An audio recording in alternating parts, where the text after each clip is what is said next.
আমাদেরকে একসাথে না দেখলে সকলের মনে প্রশ্ন আসে যে আমরা আলাদা কেন।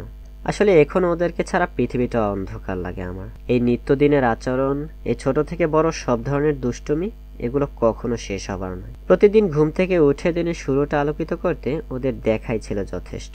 দেখা হলে পিঠে একটা থাপ্পড় দিয়ে হাতে হাত মিলিয়ে বুকের সাথে বুক না মেলালে তো আড্ডার মজাই শুরু হয় না। একসাথে বসে ভালো কথা শুরু করে আচমকা কথা কাটাকাটি, তারপর সব ভুলিয়ে প্রায় সব ঝামেলা শেষ করে উঠতে না উঠতেই আবার অন্য একজনের সাথে মারামারি। মনে হয় আজকে হয়তো হাসপাতালে যাওয়া লাগবে তাদের দেখতে, কিন্তু হঠাৎই তাদের সব ভুলে দেখি একে অপরের কাঁধে হাত। আমাদের বন্ধুত্বটা ঠিক এমনই। বন্ধুত্বের শুরুটা হয়েছিল তৃতীয় অথবা চতুর্থ শ্রেণীতে, আমার ঠিক মনে পড়ে না। আমাদের সম্পর্কের আজ প্রায় 10 বছর। মনে করতে গেলে দেখি এই তো সেই দিনকার ঘটনা। এখনো চোখ বুজলে দেখি সেই ছোট্ট আমরা প্রতিদিন সকালে একসাথে রেডি হয়ে স্কুলের উদ্দেশ্যে রওনা দিয়ে প্রতিদিন দেরি করা বন্ধুটার জন্য অপেক্ষা করছি। মনে পড়ে শৈশবের সেই পরিচিত আবেগঘন স্কুলের পথটা, মনে পড়ে সেই পরিচিত রাস্তার মোড়গুলো। এখনো সেই বেলাটা চোখের সামনে ভাসে অবলীলায়। ওই যে যখন হাতে হাত রেখে নানান গল্পের রাস্তা পার করে স্কুলের দেখা হতো, তখনকার আত্মতৃপ্তির কথা এখনো নিরিবিলি মনে পড়ে। স্কুলের দিকে তাকিয়েই আমাদের যত জল্পনা আর যত দুষ্টুমির শুরু হয়। হাতের ব্যাগটা ক্লাসরুমে রাখতে গিয়ে বেঞ্চ নিয়ে যে ঝামেলা, সেটা নতুন কিছু নয়। কে কার কাছে বসবে, কে কাকে পেছনে ফেলবে, এই রকমের গল্প। আমাদের কি এতে? আমরা তো আর এসবে ছিলাম না।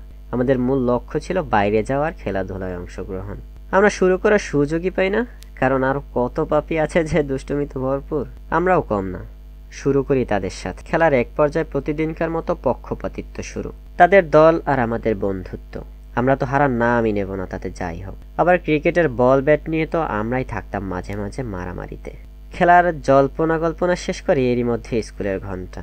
আমাদের দুষ্টুমির গল্প তো শেষ হবার কথাই না। ক্লাসের মধ্যে একে অন্যকে কিল ঘুষি, শিক্ষক থাকাকালেই গোপনে কথা কাটাকাটি, ক্লাসের আগের ঘটনা নিয়ে গবেষণা।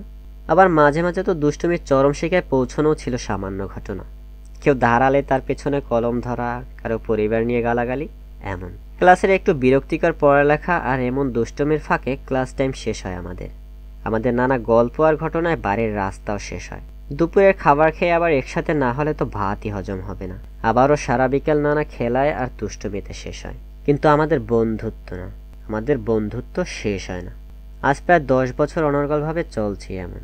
কত কিছুর পরিবর্তন দেখলাম, কত কিছুর পরিবর্তন করলাম, কিন্তু আমাদের বন্ধুত্বের কোনো পরিবর্তন নেই, কোনো অভিযোগ নেই। এই তো সেদিন একজনকে আঘাত করার ফলে সবাই একসাথে প্রতিশোধের কত জল্পনা কল্পনা, আবার সেইগুলোই মনে করে পরে কত হাসাহাসি। হ্যাঁ বন্ধু, তোদেরকে ছাড়া এক টুকরো সেকেন্ড কল্পনাও অসম্ভব আমার। তোরা সবাই এখন কত বড়, তোরা এখন কত স্মার্ট, তোরা এখন পরিবারের হাল ধরবি, তোরা বিনা কাজে নিজেরা নিজেকে লজ্জায় দেখো, তোরা নিজেদের স্বপ্ন পূরণ করবি, ব্যস্ত হবি যে যার মতো। কিন্তু আমাদের বন্ধুত্ব কিভাবে টিকবে? তোরা ফোন করার সময় পাবি তো? তোরা মনে করবি তো আমায়? তোদের হৃৎপিণ্ডে কি ঝাঁকুনি দেবে না তখন, যখন মনে পড়বে? কেউ তো আবার প্রবাসে যাওয়ার চিন্তায় বিভোর। আচ্ছা, তোর ঈদ কাটবে তো?